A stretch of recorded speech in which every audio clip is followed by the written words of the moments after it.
레위기가 이제 27장으로 마무리가 됩니다.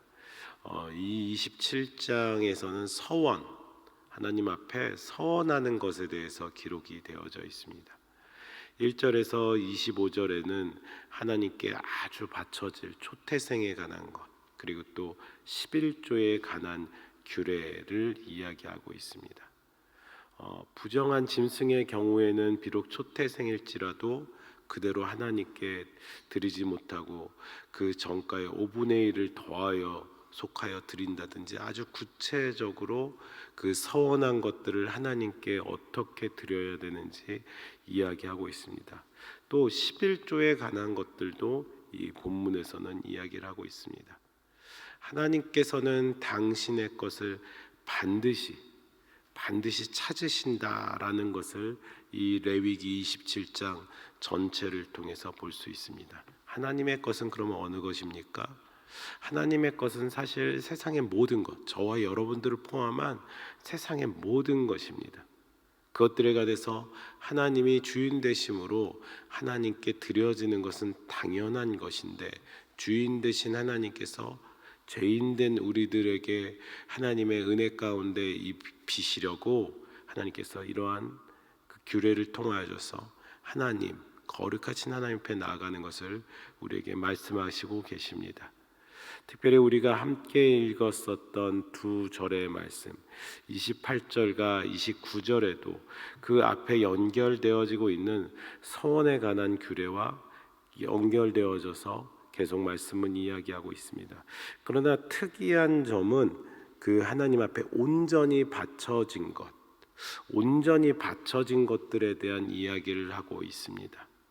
이 온전히 바쳐진다라는 28절과 29절의 이 말씀의 의미는 이렇습니다. 저주를 받은 것이라는 원어의 의미가 있습니다. 아주 바쳐진 것이라는 개역 한글의 성경의 번역이 있었고요. 지금 우리가 보고 있는 성경에서는 온전히 바쳐진 것이라고 있지만은 사실 성경의 원어의 의미에서는 저주를 받은 것이라는 약간은 상이한 그런 해석이 있습니다. 의미는 이렇습니다. 선물로 하나님께 바쳐진 제물에 대한 것이 아니라 나의 서원물로 하나님께 바쳐져서 하나님께서 이거를 들어내 주세요, 이걸 꼭 해주세요 정도가 아니라 하나님의 공의를 만족시키기 위해서 정해진 것들로서 사거나 팔지도 못하고 어기면 죽이도록 되어 있는 것에 대한 말씀입니다. 공의의 하나님의 만족시키는 것, 그것이 바로 온전히 하나님께 드려진 것, 바쳐진 것입니다. 그리고 또 그것에 대해서 어기면 죽이도록 되어 있는 것이 오늘 우리가 읽었었던 말씀입니다. 이는 보건대 본문은 아마도 우상 숭배나 신성 모독에 관련된 사람이나 그러한 물건들에 적용된 규례일 거라 신학자들은 말합니다. 이것의 좋은 예로는 이런 여호수아의 말씀이 있습니다. 하나님께서 모두 멸하라 하신 가나안 족속과 여리고 성 및 그 안의 물건들을, 그리고 미스바에 모이라는 회중의 결과를 반대하고 모이지 않음으로 죽임을 당했었던 야베스 길르앗, 이런 등등의 이야기가 하나님의 공의에 대한 적용, 이 말씀에 대한 적용이라고 생각할 수 있습니다. 아이성을 앞두고서는 이스라엘 백성들이 여호수아 6장 가운데서 그 아이성과 전투를 하는데 패배를 하잖아요.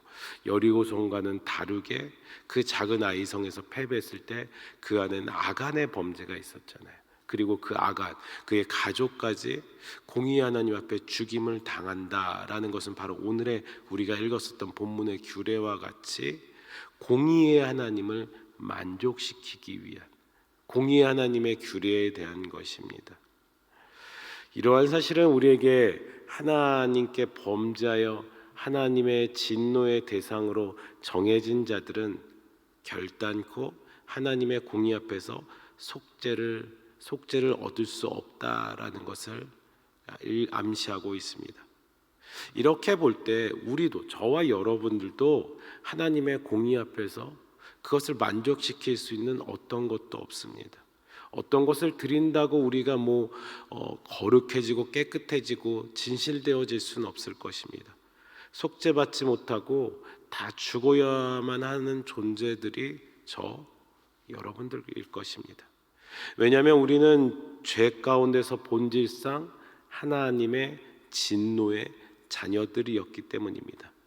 그러므로 하나님의 공의는 우리가 죽어야만 만족될 수 있었습니다. 우리가 죽어서도 만족하지 못할 것입니다. 그런데 하나님께서는 당신의 독생자 아들 예수 그리스도를 우리를 위해서 희생시키심으로 스스로 그 공의를 만족시키시고 대신 우리를 살려주셨습니다.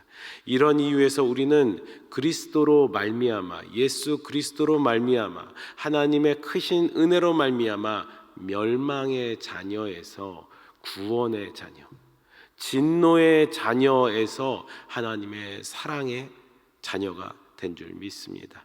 성도 여러분, 이것이 얼마나 놀라운 사실입니까?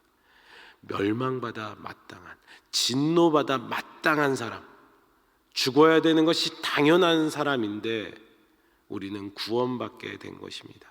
우리가 이 사실 앞에서 무엇을 자랑할 수 있겠습니까? 아무리 생각해봐도 전혀 자랑할 데가 없는 우리들입니다. 그저 죽음에서 생명으로 건져주신 것에 감사할 수밖에 없는 존재들입니다. 오늘의 또 다른 날주의 말씀입니다. 시편 34편 1절, 2절, 3절, 4절의 말씀입니다. 시편 34편 1절, 2절, 3절, 4절입니다. 1절, 2절은 제가 읽겠습니다. 내가 여호와를 항상 송축하며 내 입술로 항상 주를 찬양하리이다. 내 영혼이 여호와를 자랑하리니 공고한 자들이 이를 듣고 기뻐하리로다. 3절과 4절 같이 있습니다. 나와 함께 여호와를 광대하시다 하며 함께 그의 이름을 높이세. 내가 여호와께 간구하매 내게 응답하시고 내 모든 두려움에서 나를 건지셨도다. 아멘. 본문의 말씀은 우리 표제어 앞에 쓰여진 대로 다윗이 사울 왕의 추격을 피하여 도피하였습니다. 도망을 다니는데 하필이면은 그 다윗 그리고 이스라엘의 원수와도 같은 블레셋에 숨어듭니다. 블레셋 어떤 나라입니까?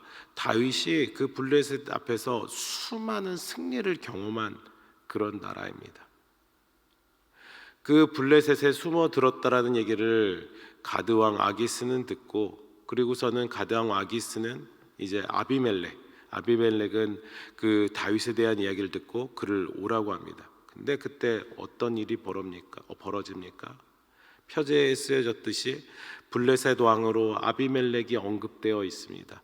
아비멜렉이란 왕의 이름이 아니라 애굽의 바로와 같이 블레셋 왕에 대한 공식 칭호입니다. 그 앞에서 미친 채 합니다. 사무엘상 21장 10절에서 15절 가운데 쓰여져 있는데 미친 척 한다라는 것이 도대체 어느 정도까지 다른 사람이 봤을 때 이 정도일까 싶을 정도로 혹자는 이렇게 말합니다. 침을 흘리고 어떻게 제가 이 강단에서 따라할 수는 없을 정도로 미친 척하고선 생명을 구걸을 합니다. 감사할 수 없는 상황입니다. 죽을 수밖에 없는 상황입니다. 사울 왕한테 죽던지 이제 아비멜렉한테 죽던지 블레셋 사람들한테 죽던지 죽어야 될 수밖에 없는 상황이었습니다. 그런데 그는 어떻게 합니까?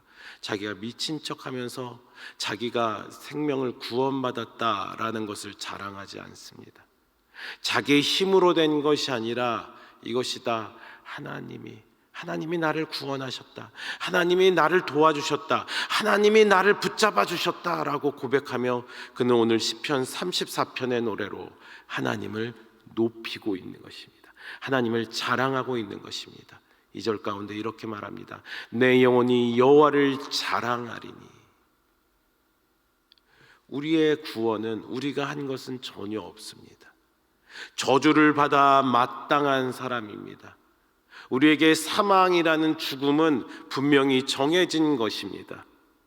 그러나 하나님께서는 그 멸망의 자녀에서 영생을 받을 수 있는 생명의 자녀로, 진노의 자녀에서 하나님의 사랑을 받는 사랑의 자녀로 우리의 상태를 바꿔주셨습니다. 우리의 신분을 바꿔주셨습니다. 다윗이 죽어야 되는 것이 마땅하지만 생명을 구원받으면서 내가 똑똑해서, 내가 잠깐의 그 어려움과 곤고함을, 내 위기를 내 지혜로 이끌었다가 아니라 그는 고백합니다. 내 영혼이 여호와를 자랑하리니. 이러한 은혜가 우리들 가운데도 반드시 있어야 되는 줄 믿습니다. 우리의 지혜가 아닙니다. 우리의 힘이 아니라, 우리의 노력이 아니라 하나님이 우리들의 삶 가운데 일하시고 역사하심을 자랑하고 선포하시는 믿음의 성도님들이 되시길 바랍니다. 특별히 오늘 이 하루 살아가시면서 내가 하는 것이 아니라 하나님이 이렇게 하시는구나, 하나님께 간구하며 의지하며 나아가시는 여러분들 되시기 바랍니다. 오늘의 말씀을 기억하시면서 하나님이 이렇게 하셨지, 멸망인데 영생으로, 기쁨으로, 사랑으로 이끌어 주셨음을 믿으시면서 하나님과 동행하시는 여러분들의 복된 하루가 되시길, 또 여러분들의 삶이 되시길 주의 이름으로 축복합니다. 우리 함께 시간 주기도문으로 고백 후 여러분들이 가져오신 기도의 제목으로, 또 특별히 아프리카 선교 대회 가운데 하나님께 영광 돌리며 하나님의 말씀을 선포한 우리 담임 목사님을 위해서, 또 그곳에 모인 선교사님들을 위해서 여러분들 같이 함께 기도해 주시기 바랍니다. 주기도문으로 같이 고백하겠습니다. 하늘에 계신 우리 아버지여, 이름이 거룩히 여김을 받으시오며 나라의 임하옵시며 뜻이 하늘에서 이룬 것 같이 땅에서도 이루어지이다. 오늘날 우리에게 일용할 양식을 주옵시고 우리가 우리에게 죄 지은 자를 사하여 준 것 같이 우리 죄를 사하여 주옵시고 우리를 시험에 들게 하지 마옵시고 다만 악에서 구하옵소서. 대개 나라와 권세와 영광이 아버지께 영원히 있사옵나이다. 아멘.